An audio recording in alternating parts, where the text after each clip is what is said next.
That's good. First, I have a trigger warning. If I tell my story right, there's going to be a little bit of profanity. So if anybody's going to be offended, you might want to step outside onto Merrick Road and hang out. Go for it. Okay. I have a confession to make. I work for the government, and I make those forms that we all hate to fill out whenever we have to do anything for the government. The ones with the spaces that are too small to write in, that have boxes that say for official use only. I certify everything on this form is true to my best recollection. That's what I do. And the reality, the truth is that I'm a form junkie. I admit it, I love forms.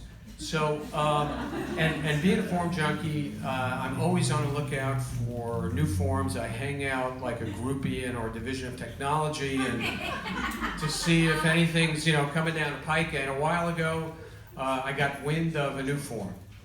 So I went to the head of division technology, Chet, and he said, do you want to be a beta tester for our new form software? And I said, Chet, do astronauts want to explore space? Sign me up. A couple days later, I got my email. It had my username, it had my password, and it had a link to the website. And even though it was a little late in the day, I was eager to get going, so I hit the link for the website. I went to I clicked on the new user drop-down screen. A pop-up box popped up. It said registration name and password. So my registration name was easy, it's my email. Password was one of those 15-letter alphanumeric symbols, / passwords. But I pasted it from the email, I cut it for the email, and I went to paste it in the pop-up box, wouldn't paste it. So I wrote it down, and I carefully copied it into the pop-up box, hit enter, incorrect username or password. So did it again, a little bit more slowly, went through it, 14QA7 asterisk, lower A, O, is that 0? Is that an O? What the hell is it? I go through this, incorrect username or password. A couple more times, I've already missed my 540 train back to Island Park, and get the same result. So I go onto the website. We all know help logging in, the help logging in section, a rabbit hole that if you're going down, you know you're going to be a loser. And it asks questions like, what version of browser do you have? And another one, it said something like, check config system with administrator. I mean, I'm a fucking lawyer. I mean, I don't know what this stuff is.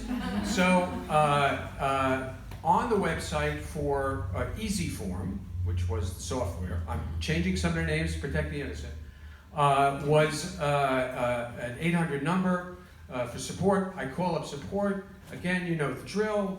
Press 1 for product information, 2 for sales, 3 for this, 4 for accounts, 5 for tech support. I press 5. I get to, your call's very important to us. I wait, I get like 2 minutes of the kind of music that's supposed to calm you down but only makes you more angry.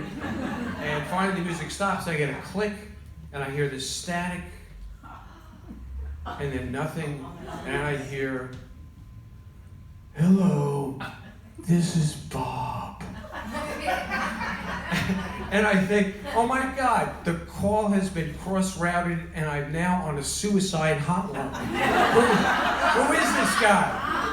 I go, Bob, are you in technical support? 3, 4, 5. Yes.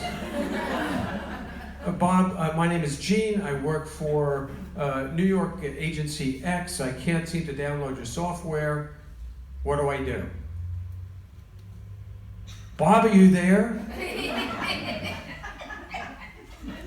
Yes.